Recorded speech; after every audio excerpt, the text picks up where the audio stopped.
Hello guys, KP3 geographic channel में आप सबका बहुत बहुत स्वागत है। यदि हमारी वीडियो आप सबको पसंद आती है तो इसे लाइक, शेयर और सब्सक्राइब कर दें।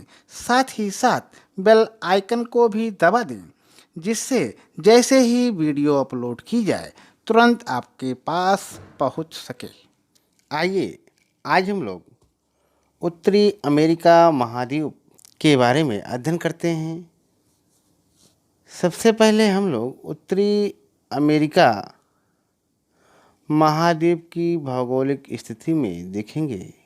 उत्तरी अमेरिका लगभग 7 डिग्री उत्तरी अक्षांश से प्रारंभ होकर 83 डिग्री उत्तरी अक्षांश तक इसका विस्तार पाया जाता है और 20 डिग्री पश्चिमी देशांतर से लेकर 170 डिग्री पश्चिमी देशांतर तक इसका विस्तार पाया जाता है। यह पूर्णतः उत्तरी गोलार्ध में स्थित है और यह संसार का तीसरा बड़ा महाद्वीप है।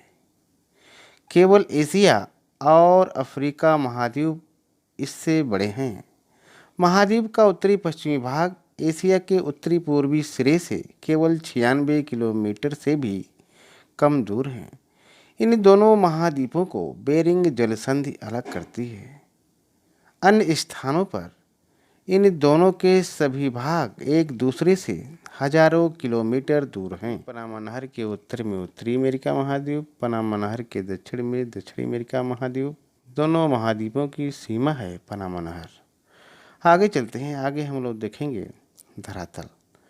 धरातल में सबसे पहले हम लोग अध्ययन करते हैं पश्चिमी पर्वत।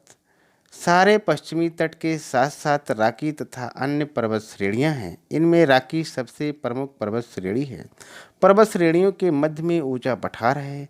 मैक्सिको में सियरा माद्रे पर्वत श्रेणी है। इस पर्वतीय भाग में सबसे ऊंचा पर्वत शिखर मैककिनले है।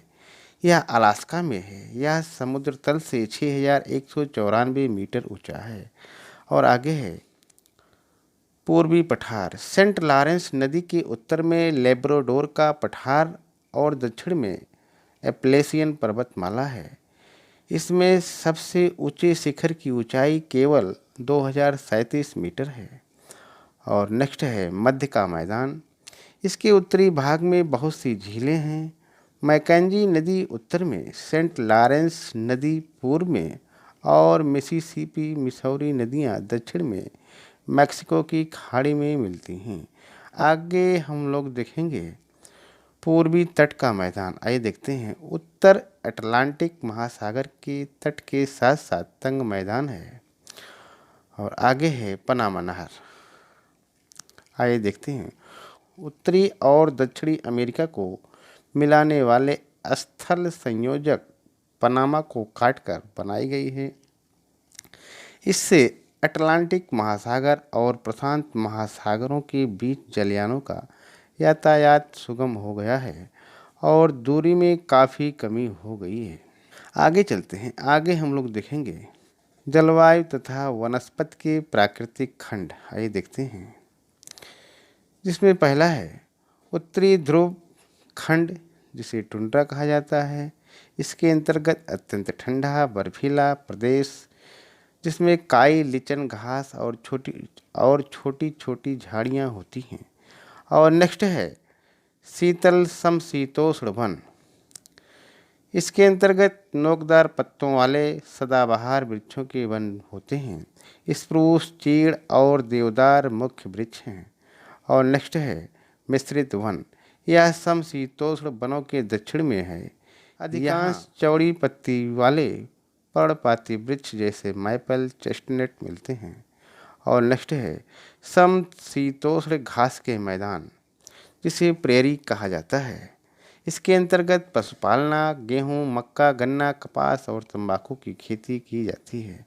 आगे है शुष्क पश्चिमी पठार। पर्वतों से घिरा हुआ बंजर प्रदेश इसके अंतर्गत शामिल किया जाता है।